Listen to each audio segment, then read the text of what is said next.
Bonjour les unanimophiles. Aujourd'hui, parlons ensemble des accords mets et vins ou quels sont les couples les mieux assortis. Traditionnellement, la plupart des amateurs de vin le consomment à table avec l'éternelle question quel vin pour quel plat. Pour éviter les fautes de goût, dans un pays où la culture du vin est au cœur de nos traditions, mais paraît à tort si difficile d'accès, on se raccroche généralement à de fausses idées reçues admises de tous pour éviter de passer pour un ignorant aux yeux des convives. Alors, stop aux idées reçues, les accords mets et vins, c'est comme dans les couples, il n'y a pas de règle universelle. Chacun peut décider selon ses propres goûts et aspirations. Alors, qui se ressemble s'assemble ou est-ce plutôt les contraires qui s'attirent? Dépoussiérons ensemble les idées reçues sur le vin, puis voyons les règles de base à connaître.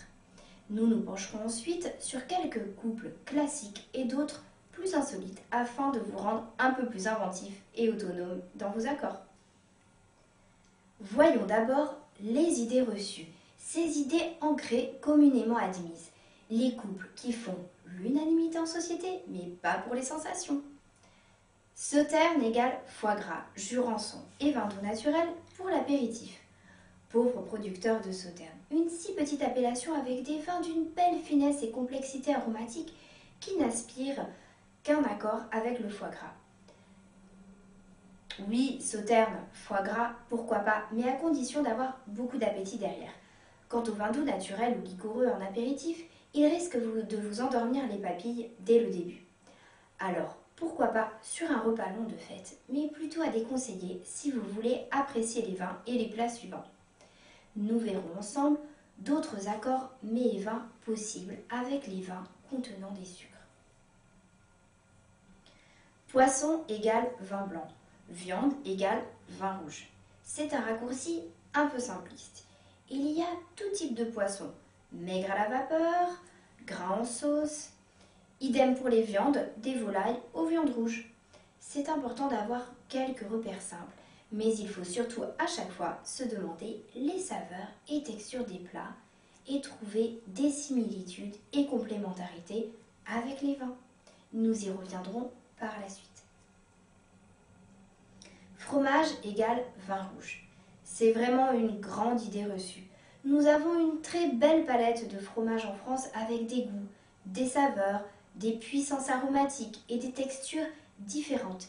Et vous pouvez trouver des accords magnifiques avec des blancs secs complexes et liquoreux. Nous approfondirons le sujet dans quelques instants. Enfin, dessert égale champagne ou liquoreux. Le champagne apporte beaucoup d'acidité et s'apprécie mieux en apéritif qu'en dessert.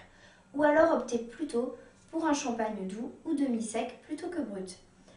En effet, après un repas consistant, vous risquez à tort d'être désagréablement surpris par l'acidité du champagne. Alors qu'en apéritif, vous auriez apprécié sa fraîcheur. Quant au liquoreux, il s'apprécie mieux en fin de repas qu'en apéritif.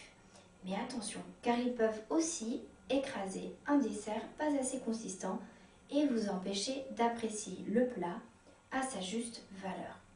Et sur les desserts, pourquoi pas un vin rouge?